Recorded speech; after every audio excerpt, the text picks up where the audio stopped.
Ladies and gentlemen, please take your seats. This afternoon's program is about to begin.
Ladies and gentlemen, please find your seats. This afternoon's program begins now.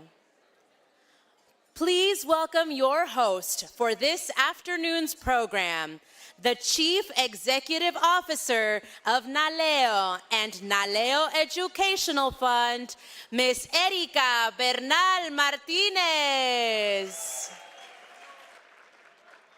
Buenas tardes, familia. It is good to see you, and it's great to hear all the conversations, the smiles. It is my pleasure to welcome you to our final program of the NALEO 43rd Annual Conference. Un aplauso. You all have been outstanding guests and participants. It has been 3 incredible days, and I could not be prouder of this Latino leadership community that we have together. It is now my pleasure to welcome to the stage our host for the remainder of today's program, the Mayor of the City of Hawthorne, California, and NALEO board member, the Honorable Alex Vargas. Welcome, Mayor Vargas.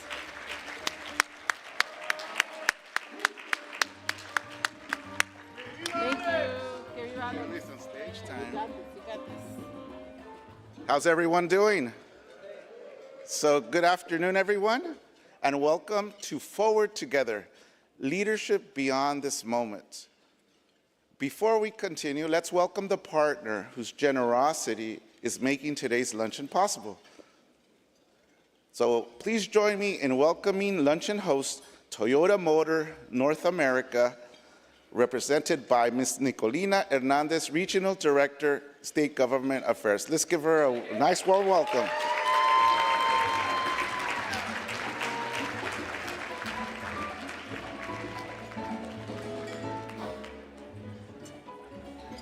Buenas tardes, muy buenas tardes y buen provecho. Y gracias al señor alcalde Vargas por la presentación y también a NALEO por recibirnos aquí en Los Ángeles para celebrar sus 50 años, estar en comunidad y los semifinales. No, qué emoción. Yo soy Nicolina Hernández con Toyota. We've heard a lot of stories about resiliency and being the first. And I want to tell you about a woman named Cecilia Delgado. Shout out to the New Mexico delegation. She was born in Alamogordo. And she raised 3 children on her own as a single mother in California's Central Valley. And she survived many difficult circumstances. She survived cancer, violence, unemployment, disability, but she just made things work, even when the system didn't work for her. She hauled her kids around in a van. Sometimes it worked, sometimes it didn't, and when it broke down, she just figured it out. Like many of us, she would call la vecina, call la comadre, anybody that would help. At Toyota, we talk about mobility for all. And Mobility for All is a global initiative to ensure freedom of movement. And for me, when I think about freedom of movement, I think about access. Mobility is about whether you can get to work, get to school, get to appointments. Cecilia Delgado, she did her best to get her family to where they needed to go. And I know this because every other day, I call her mom. And I'm so thankful for her resiliency and her resourcefulness for giving me access to opportunity. She gave me opportunity to get a college education, to have a good paying job, to drive a car that doesn't break down, a path forward. And this is the kind of experience that shapes how I see the world and how I want to leave an impact. And I have to tell you something right now. Latino leadership is stepping into a new level of responsibility. You see it here at the Sold Out Conference. You can see it across the country, in your backyard. And here in California, you can feel it. Because we are so close, like 4 months away close, from seeing leadership at the very highest level of state government shaped by stories that look a lot like the ones many of us come from. And that tells you something. It tells you we're not on the sidelines anymore. We're helping set the direction. So the real question isn't about whether we lead anymore. It becomes how. Do we bring people in or draw lines? Do we stay grounded when we step into bigger roles? Do we build something lasting, or are we just being reactive? Yesterday we were talking about code switching. A defining strength of Latino leadership, for me, I think it's about how we move between worlds. En inglés y en español, across communities, across perspectives. Nuestra gente, we know how to connect. And that's not something to outgrow, that is our advantage. At Toyota, respect for people and continuous improvement are 2 core values, and respect for people is very simple. It means you listen. And you make space for different viewpoints, as we do here at NALEO, and especially when it's not easy, because that is where the growth happens. When more voices are a part of the conversation, decisions get better, and communities really do get stronger. And that's why Toyota it's such a privilege for us to have this partnership with NALEO. NALEO is celebrating 50 years, and Toyota is proud to be a partner for at least 15 of those years because they are doing the work. They are building leadership that reflects the country we live in today. And here's my final thought. As more Latino leaders step into positions of influence, the expectation changes. We have a new mandate. And we heard this between Mike and Chuck yesterday at the podcast, because it's not just about representation anymore. That is still important. But now it's more about what we do with it, who we bring with us, and about staying connected to the people who gave us access to opportunity. Because this luncheon is called Forward Together. Forward Together will only have a positive impact if it is actually together, not for some, for all. On behalf of Toyota, thank you so much for your partnership. Thank you for being here today and for the work that you do in your part of the world. Desde lo profundo de mi corazón, muchísimas gracias y vayamos juntos. Thank you.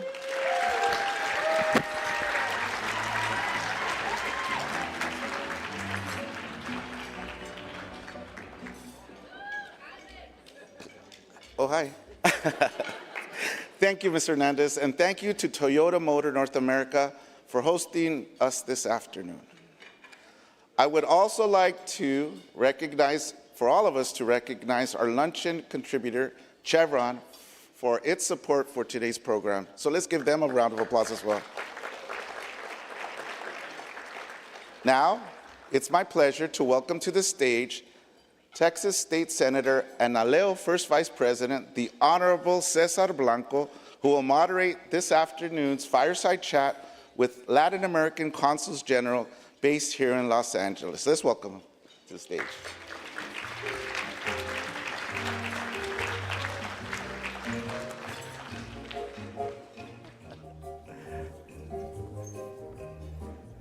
Buenas tardes. Buen provecho. How we doing?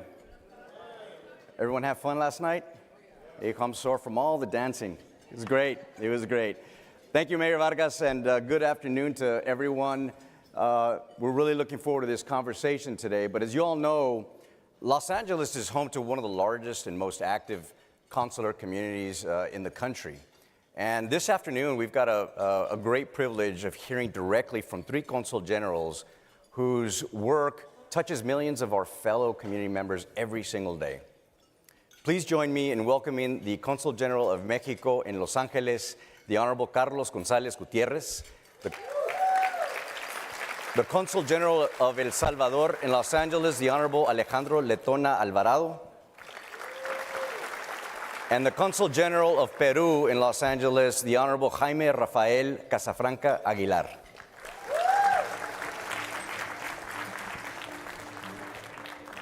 We're going to take a quick photo.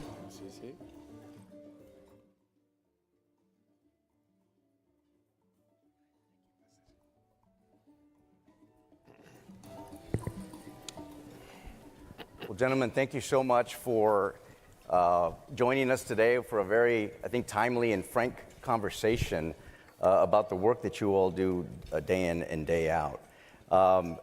As you all know, the work that you all do, many people think that is based in Washington, D.C., based in the capital cities. But the consuls do a lot of work for our communities, and we want to hear a little bit about what you all do. But what we really also want to hear from you is some of the pressing issues, some of the issues that are very important for our countries. So I want to kick us off by asking, from your perspectives, what is one aspect of your country's relationship with the United States that you all think deserves more attention? And to follow up with that, how do you all think that leaders that are sitting in this room, that are elected leaders from city, county, school board, and state legislators, how leaders can move beyond the conversation, beyond the borders, and help toward long-term partnerships? Well, if I had to choose one issue, I think that from our perspective, the most urgent one is immigration. We are living a crisis in which since June 6, 2025, when the policies of the U.S. government changed in order to increase deportations from the interior, have made life very difficult to many Mexican families. We have had the challenge of interviewing those who have been detained by immigration authorities. Every day we have teams at ICE facilities. We work with community organizations, with our attorneys, to make sure that they have appropriate legal representation. But I would say then that the most urgent issue in which the U.S., in my humble opinion, must pay close attention is the fact that they are deporting people who have established roots in this country, who have lived in the U.S. for, on average, more than 10 years, and that will have long-term cost in the social fabric of cities like Los Angeles.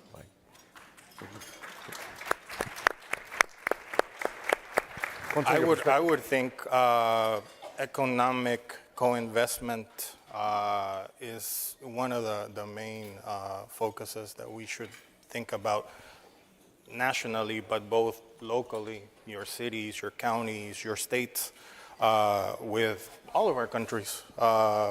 Think of us as strategic partners to your local businesses who, in this globalized economy of connections, that's exactly what we need to be, connected. Thank you. I fully agree what my colleagues just mentioned, Consul of Mexico and El Salvador.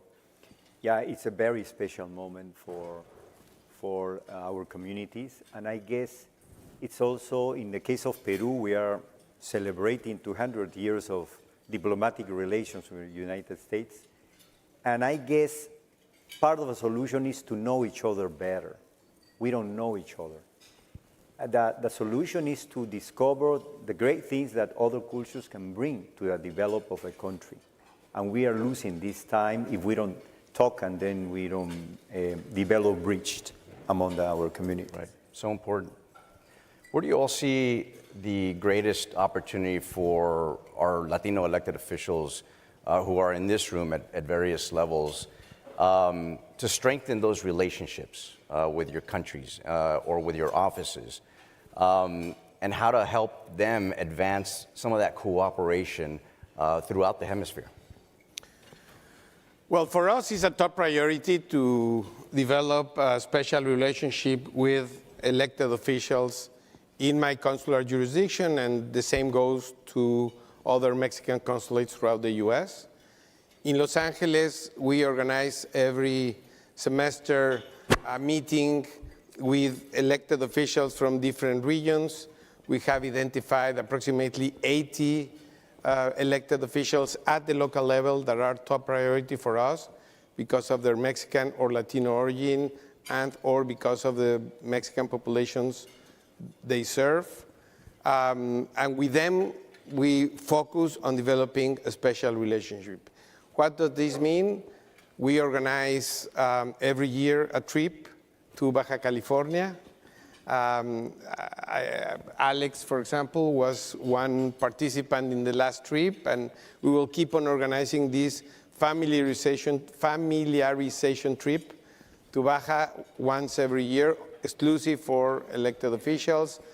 We want to help them in terms of dual citizenship. Many of them are interested in exercising the right to Mexican nationality, and help their constituents get their services at the consulate, either an appointment, a passport, protection service, whatever.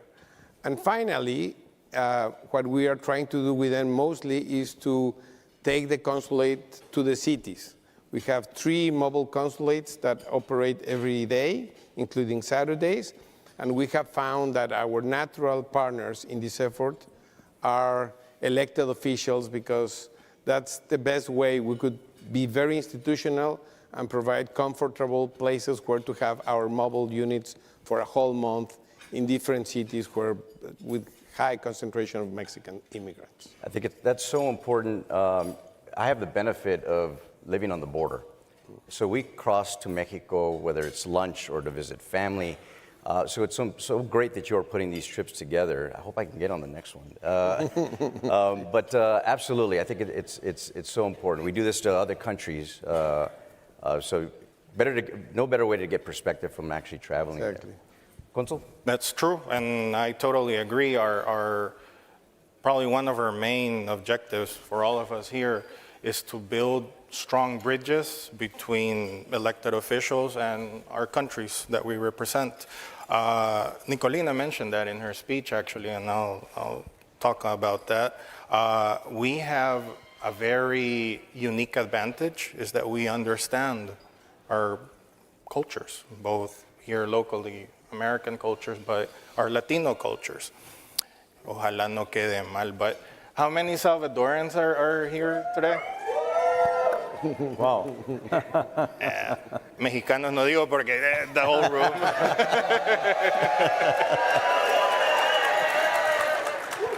Sí, and peruanos.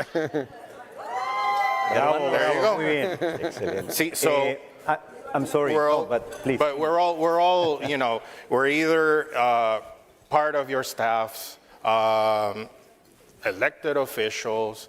We're in every level, municipal, state, county. So we need to make our voices be heard and use that uniqueness we have to make things work for everyone. Special trips, familiarization trips to our countries. If you've never been, please. Well, and Alex, of course, he champions that because we are speaking about an official visit from the city of Hawthorne to El Salvador to get to know the place, get to know the opportunities that there are for his constituents and for Salvadorans back home. That's great. Thank you. Yep. I think also the relation between the United States and Peru has evolved into a strategic partnership grounded in shared principles and interests, such as defense of democracy, respect for the rule of law and fundamental freedoms, and the fight against transnational organized crime and drug trafficking. Currently, both countries share a broad and diverse bilateral agenda, the most relevant aspects of which includes cooperation in security and defense, bilateral trade, the promotion of strategic investments, critical minerals, and space cooperation. So the areas that we have to work are there. So we really are keen to, through our communities, to build these bridges, human bridges, to attend the problems that are right here. You know what's El Niño, right? El Niño is already hitting South America, the problem of the environment. So they are the areas, they are already there. So we should just start working together. Thank you. So today's our last day. It's been a lot of fun. But what's one lesson that you hope that folks in this room take home to keep the momentum going beyond today? And as a lot of these leaders head home, what's the one thing that you hope that everyone in this room takes with them? We'll start with you. Well, values. This is time to think in values for the youth, for the new generation. Artificial intelligence, for example, but we need to use it with values, with responsibility. So we need to work together. We need to develop this kind of link. For example, in North America, Peru has about 700,000 Peruvians living in North America, United States. So we only in Los Angeles we have a community of 100,000. Not compared to other communities, of course, but what I'm trying to say is that education is very important. We need to work in programs of education, interchange, tourism approach. As an example, when I talk with young people here, they don't know even Mexico sometimes. They don't have the opportunity to go to travel. So we have to know each other better. So we have to promote links, interchange of students, and I think that's the idea, right? Yep. Thank you. I believe we need to empower our diasporas here, municipally, in our counties, in our states, because when our diasporas thrive, our countries thrive back home. Our diaspora is our economic ambassador, our cultural ambassador here locally that helps us do our job. It was well said by Alex, I believe, early on, that sometimes people think that this kind of diplomatic work goes on in DC, which is true. Political, diplomatic affairs are taken care of in Washington. But subnational diplomacy, which is what we do, is also an important factor, especially in a country as big as the United States, with states as California, Texas, New York, which have billion-dollar economies. So those relationships at the local level are key, and our diasporas are, the empowerment of our diasporas is also key. What I would like, I mean, in addition to what my colleagues have said, which I endorse completely, I would like to remind everybody that because of the size of the Mexican diaspora, there are 53 Mexican consulates all around the United States. So there's one Mexican consulate close to you for those who come from other parts of the country. And these consulates are the source of very important constituency services that you might eventually need, like, for example, help in the repatriation of the remains of a Mexican national, help in locating someone who has been detained by immigration authorities. We are, because of our diplomatic status, we always can get into ICE detention centers, help in doing community organization, for example, around our 15 de septiembre, in order to celebrate our common heritage together. I think that we have a very capillary network of consular offices that provide resources to you all. In case in this room there is someone who doesn't know who the consul is or which consulate would be the one responsible for your jurisdiction, I would be more than happy to help and to put you in contact with one of my colleagues. It's a great honor to be in NALEO. NALEO represents the best of this country, its diversity. I'm very honored to be here.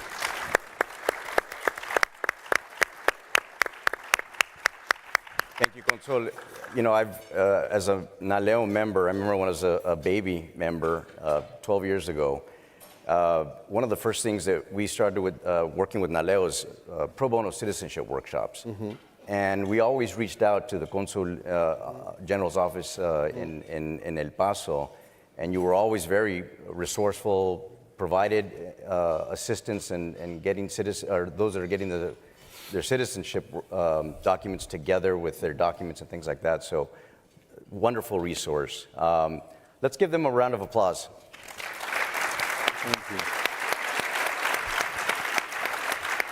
So, as we close out, first I want to thank you all, but I hope that everyone here leaves with one simple takeaway, that leadership doesn't just stop in our districts. It goes beyond our districts, it goes beyond our borders, and it grows through relationships that we build with our counterparts, those partnerships that we invest, and really the willingness to keep working together. So we really appreciate all the work. Thank you so much, Consuls, for sharing your time today, your perspectives, and all the work that you do in our communities. Let's give them another round of applause. Thank you very much. Thank you.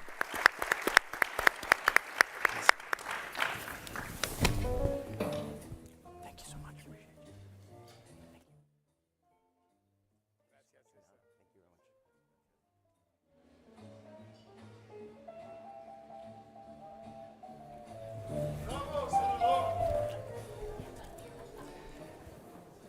All right. Thank you to our Consuls Generals for that wonderful conversation and for the work that you all do with your offices every single day to help our communities. Before we move forward, let's give them one more round of applause. Let's also give a round of applause to our luncheon host, Toyota Motor North America, and our luncheon contributor, Chevron, for making today's program possible. We hope that we can count on you for next year's conference as well. I also want to share some great news. Thank you to our participants throughout this conference.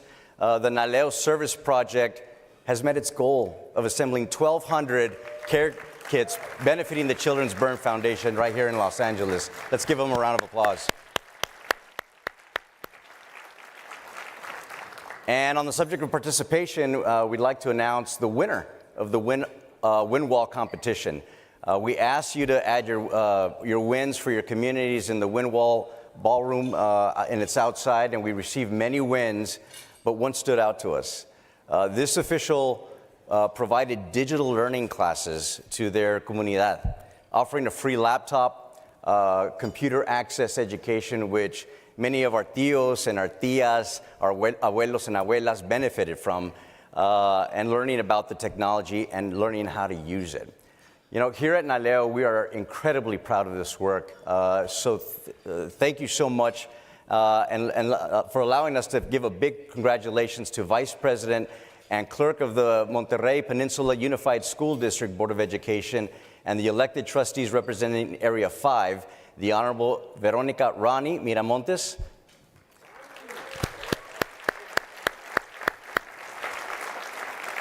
You're going to be receiving a complimentary registration to next year's conference. Congratulations. Now, on a personal note, I'm really excited as the Texas State Senator and a member of this organization and have the deep privilege of providing this official Texas Senate resolution. Erica, can you join us on the stage, please?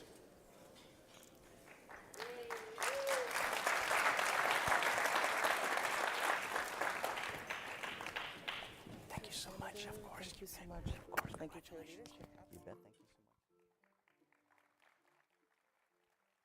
Absolutely, absolutely, absolutely. Thank you to Erica, NALEO, the members, NALEO Educational Fund, and the wonderful staff for everything that you all do. Very proud of the work that you all do. I am also very proud and very Texas proud. And speaking of Texas, will our friends from the El Paso delegation please join me on stage?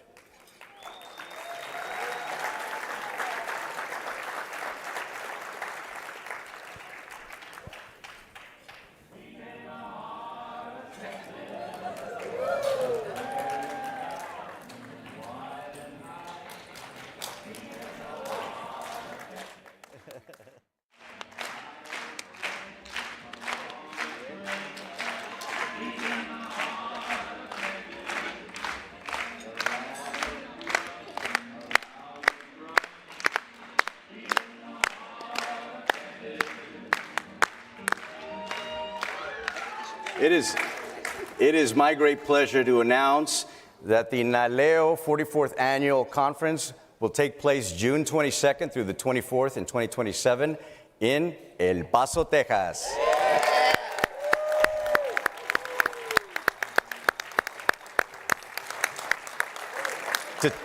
To tell you more, please join me in welcoming El Paso City Representative, the Honorable Art Fierro. Good afternoon. Thank you very much for allowing us to be up here today, and we are excited to invite you to El Paso. You know, first I want to thank NALEO and its wonderful staff for this great conference, and we have to thank the City of Los Angeles for putting the great weather out for us. Please, a round of applause. Thank you. Today I have the honor to stand before you, and I only have one simple job that Senator Blanco reminded me of, and like 10 times today already, one simple job. And it's just to make sure that I invite you, that we all invite you to welcoming El Paso. We can't wait to see you. We can't wait for you to bring your family, your friends, your relatives to El Paso. But, so did I get the one job done? Okay, thank you. If you've never been to El Paso, you're in for an amazing experience. We've got incredible food, breathtaking sunsets, a vibrant art and cultural scene. And if you haven't been out by Mary Gonzalez's house, you'll fall in love with the desert out there. And I'm sure she'll allow you to ride a horse or two.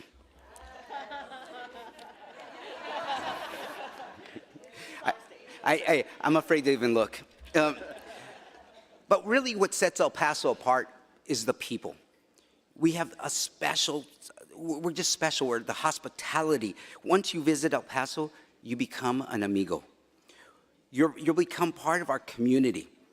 You'll be part of our familia.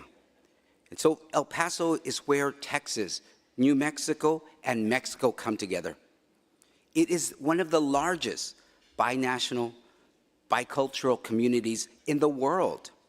It's a unique spirit, shapes who we are. And what makes El Paso different is again, the people and the hospitality. It's also the perfect place to continue the conversations that we've had this week. Build on new participations, build on new friendships, and celebrate the leadership that NALEO brings to our community and to our country. So when registration starts, please don't wait. Sign up. Bring your colleagues. Bring your family. And we were just talking to the young lady from Toyota. Her father lives there, so she's going to bring her father. And there you go.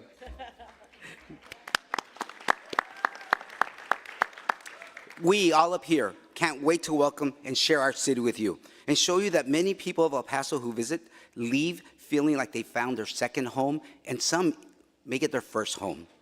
But before we move forward, I want to take this opportunity to thank Senator Blanco for his leadership, for everything he's done for NALEO and to bring it to El Paso, along with Representative Gonzalez. Thank you.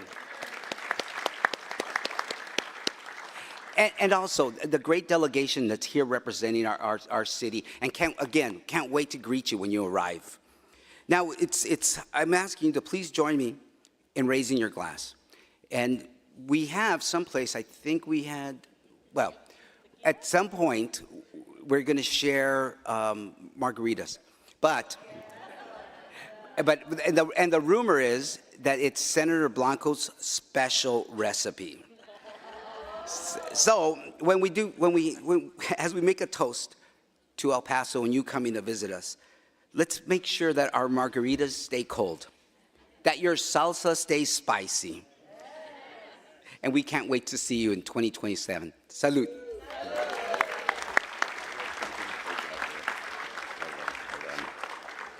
All right. Well, thank you, Representative Fierro, and thank you to the entire El Paso delegation.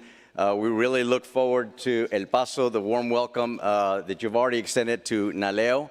And folks, to get early access to next year's conference registration, you can do so in the app. There's an early bird discount that you can get in there.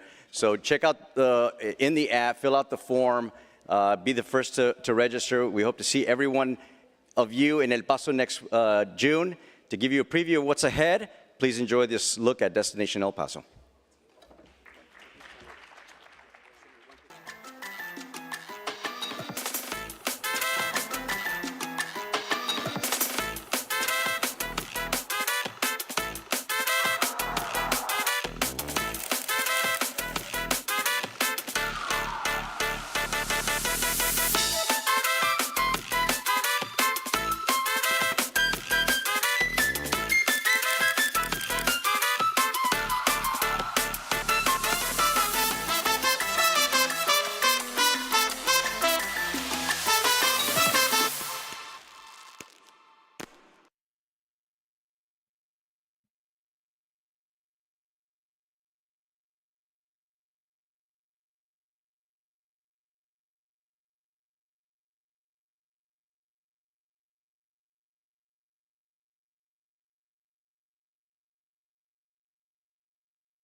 Eso, que saquen las margaritas, sí, señor.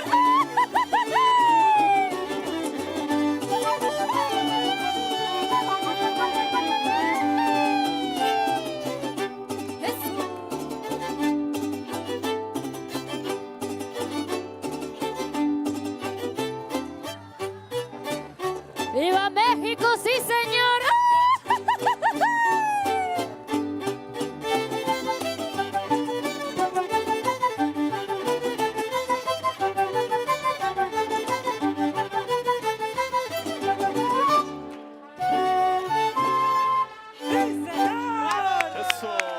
¡Bravo! Ya se pusieron alegres, ya los vi. Thank you, Senator Blanco. Thank you to the entire El Paso delegation. And thank you to Visit El Paso, who is making this celebration and this transition beautiful with margaritas, the candy, and the music. We'll be able to enjoy some more music at the end. We look forward to seeing all of you next June. Ya mero, ya mero. We have a few more guests. Before we close out this conference, I want to bring one more voice to the stage.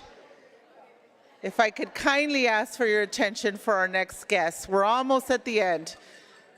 Building Latino civic power does not happen in isolation. It happens when we build bridges with other communities who share our fight for representation and opportunity. Please join me in welcoming a leader who has spent her career fostering exactly those kinds of partnerships. The Chief Executive Officer of the African American Mayors Association, an organization we have worked with closely, Ms. Phyllis Dickerson. We're so honored to have you with us, Phyllis. Thank you.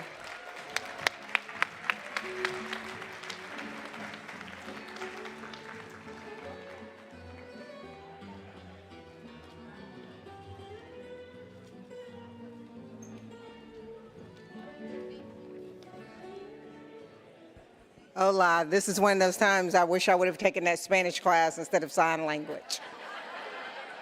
So, as CEO of the African American Mayors Association, representing over 500 Black mayors around the country, we understand the importance of building bridges in our communities.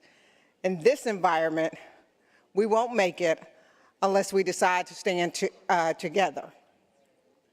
When lawful protected individuals are targeted, we know it is reflective of all of us. When it becomes difficult for us to vote in cities where we live, work, and play, we all know that covers all of us.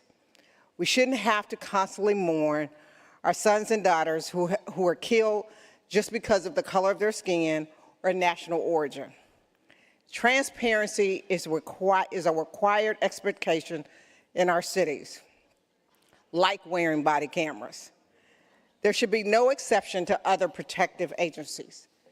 Unity does not require sameness. It requires respect, understanding, and a commitment to moving together in a forward manner. Building bridges matters because our communities share many of the same challenges. By breaking down misconceptions, working together, and combining our strengths, we can create a greater collective impact and build stronger, more connected neighborhoods. Success for one community does not have to come at the expense of another.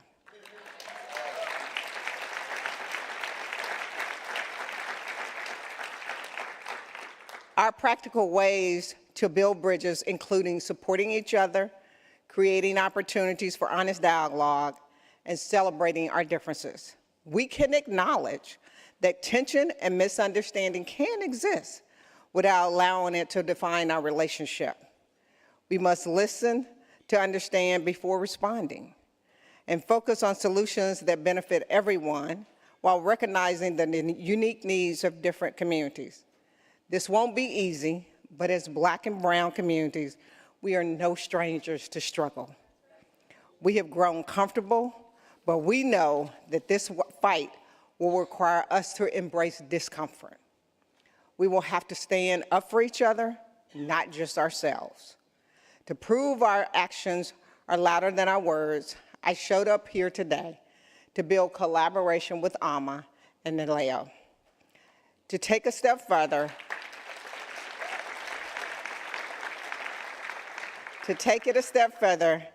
AMA is taking our member mayors to Cali, Colombia to address shared issues in our communities.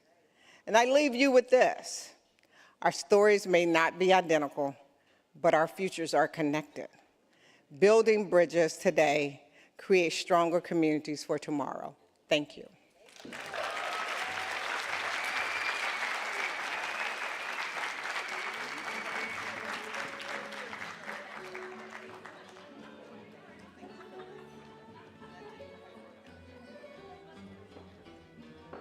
Thank you so much, Ms. Dickerson, for our partnership and the work that we have done together and the work that lies ahead, and for showing us what it looks like when communities stand together by choice.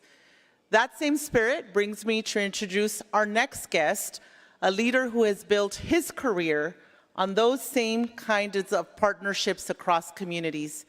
Please join me in welcoming the leader of another sister organization, the Chief Executive Officer of AAPI LEAD, Mr. David Rue.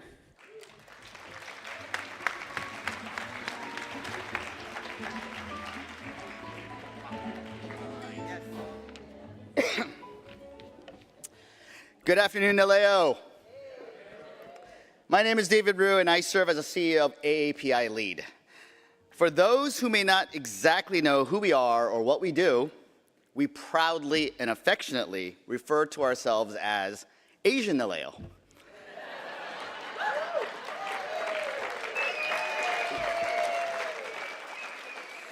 We are, after all, basically modeled after and mentored by you all. In 3 short years, AAPI LEAD has solidified our place as the one and only national, nonpartisan, membership-based organization dedicated to supporting, training, and connecting AAPI elected and appointed leaders across the country. As a former Los Angeles City Council member, I learned firsthand that no community succeeds alone. Our communities have different histories, cultures, languages, and lived experiences, but we face many of the same challenges: affordable housing, quality education, healthcare, public safety, economic opportunity, and responsive government. This is why building bridges across communities is not simply a political strategy, but it is a responsibility of leadership. Too often, communities of colors are often pitted to compete for resources, attention, or representation, or basically a seat at the table. But our strength does not come from competing from one another. It comes from standing together and expanding the table so that every community has a voice.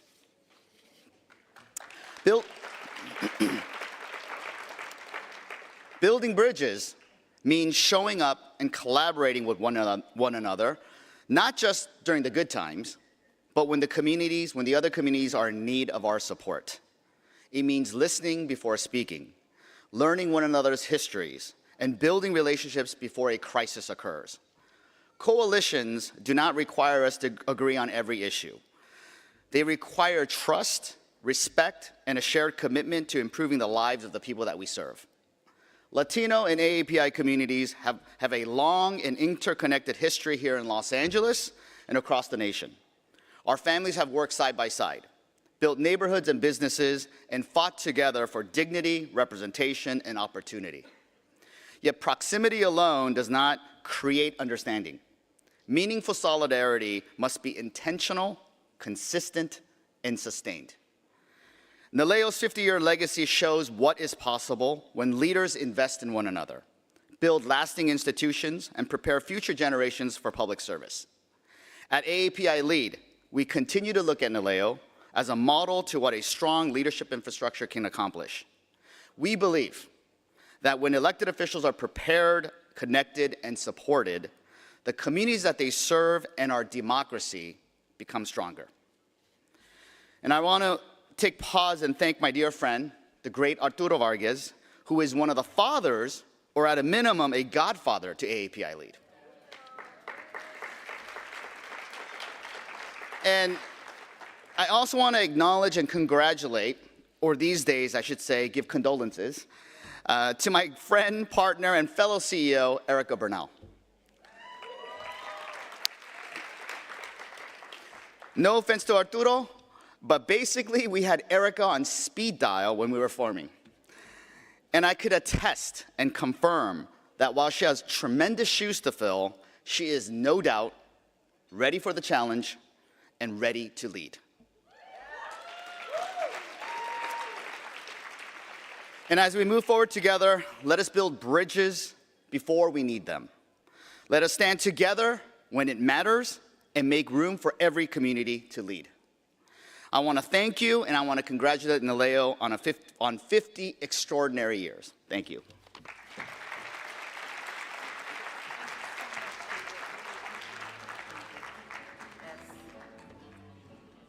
Thank you, David, and we wish AAPI Lead a successful conference. It kicks off on Saturday, and so good luck to them. Thank you for the reminder, David, that our movement is stronger when we build it alongside others. So before we let you go and continue enjoying the margarita, although I see that's happening already, I want to thank all of you for being here over the course of the last 3 days. I want to give thanks once again to our presenting partners, Coca-Cola, Kaiser Permanente, State Farm, and Wells Fargo. Round of applause for them. I also want to thank our other partners, NALEO Educational Fund staff. Round of applause for them. They have worked so hard. I'm so proud and thankful to each of them. The hotel staff. Bravo a los trabajadores. Gracias. And of course, all of you for being here and making this conference, especially during NALEO's 50th anniversary, so special. But we're not done just quite yet. Please be sure to check out our last session of the afternoon, Leadership Forum, Fixing a Broken System, Immigration Reform and America's Future at 1:15 in the Wilshire Grand Ballroom 1, just next door. This is a new take on this conversation. It's about narrative and telling our story as a community and taking the narrative back with power. So please join us if you're going to be here. Yes, an important conversation. And to our friends from El Paso, we are thrilled to be bringing the NALEO Annual Conference to your city next year. We're off on a great foot. And so on that note, please enjoy the drinks, enjoy some more mariachi as we look ahead to 2027. We will see you soon. Muchas, muchas gracias. Safe travels to all of you as you head home. Un abrazo para todos. Thank you.